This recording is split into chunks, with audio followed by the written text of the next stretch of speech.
The Appalachian Mountains rise like ancient sleeping giants, shrouded in blue haze, the Great Smoky Mountains.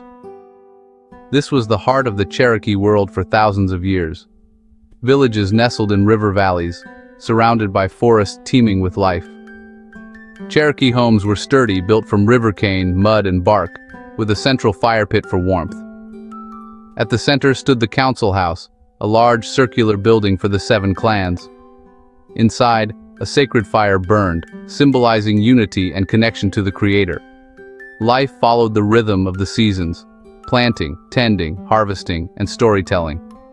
The land was more than a home. It was their mother, provider, and sacred text. This homeland was the foundation of their identity, a world of balance, beauty, and belonging. Cherokee society was built on kinship and the clan system. Everyone belonged to one of 7 clans, inherited from the mother. The matrilineal system created a powerful web of relationships and support. Clans were more than family. They were government, safety net, and spiritual guide. Each clan had its own leaders and responsibilities. If someone was in need, their clan provided. If a crime was committed, the victim's clan sought justice. No one was ever truly alone. Everyone belonged to a larger family. Marriage was simple. A man proved himself, and if accepted, joined his wife's family. The house, fields, and children belonged to the woman's clan, giving women authority and respect. Agriculture was central, with the 3 sisters, corn, beans, and squash, grown together for mutual benefit. Corn provided support for beans, beans enriched the soil, and squash protected the ground. This farming mirrored their philosophy, each part supporting the others for a stronger whole. The clan system ensured balance and harmony in daily life.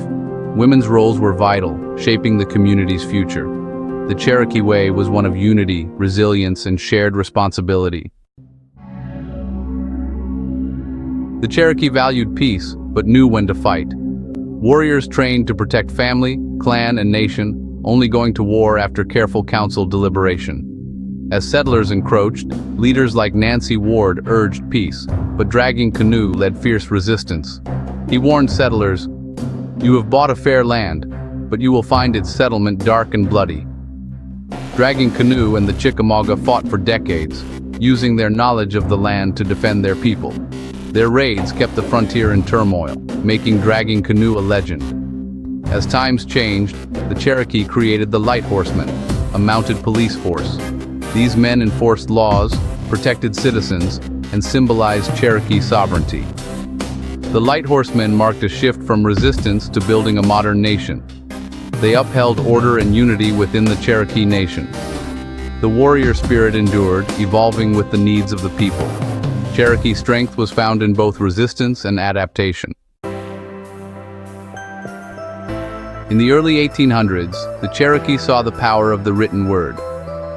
Sequoyah, a silversmith, believed his people needed their own writing system. He worked for years, facing ridicule, determined to give the Cherokee a tool for survival. Sequoyah realized the language was made of distinct syllables and created a symbol for each. After 12 years, he completed a syllabary of 85 characters. It was logical and easy to learn. Cherokee speakers could read and write in weeks.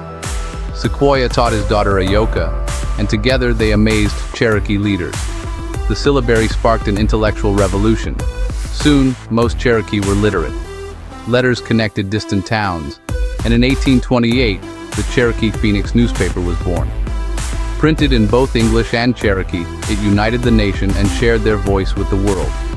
Sequoyah's invention empowered the Cherokee in their darkest hours.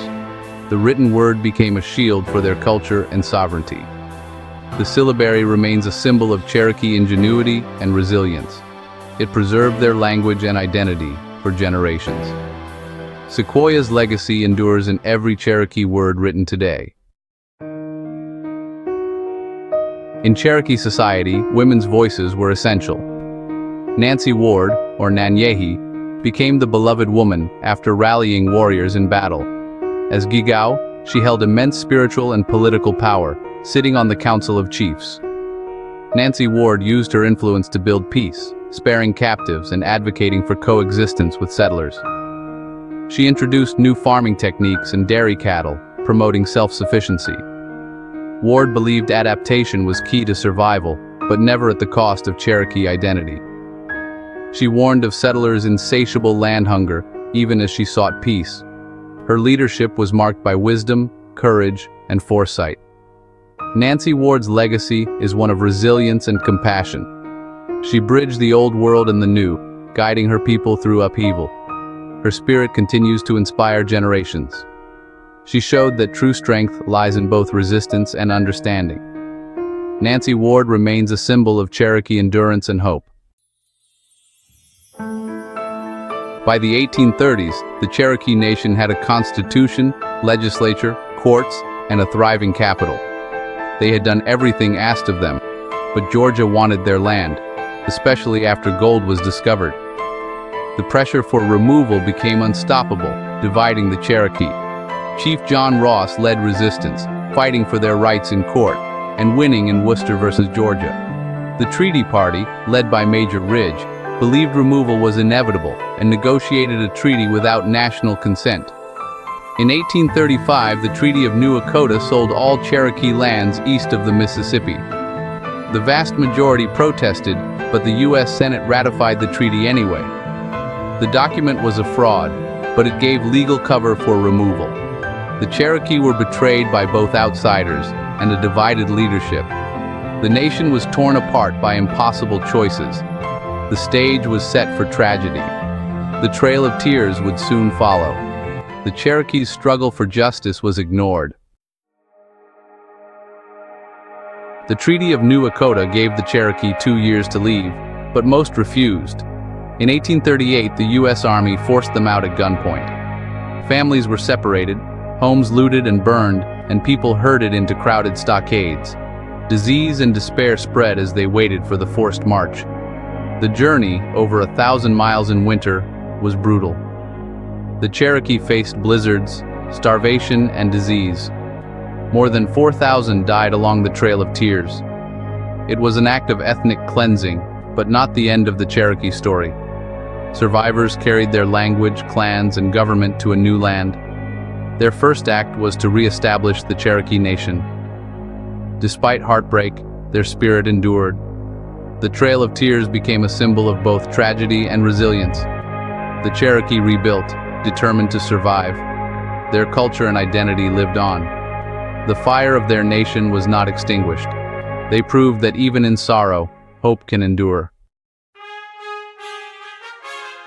The 20th century brought new challenges, but the Cherokee rebuilt in Indian Territory.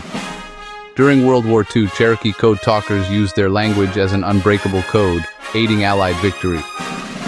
After the war, a movement for self-determination swept Indian country. Wilma Mankiller emerged as a leader, improving housing and infrastructure for her people.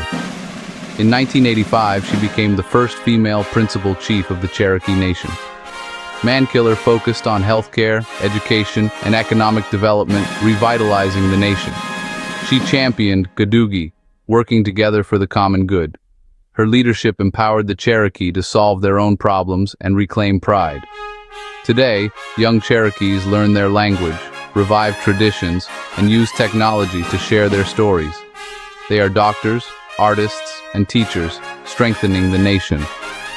The fire carried across the Trail of Tears still burns.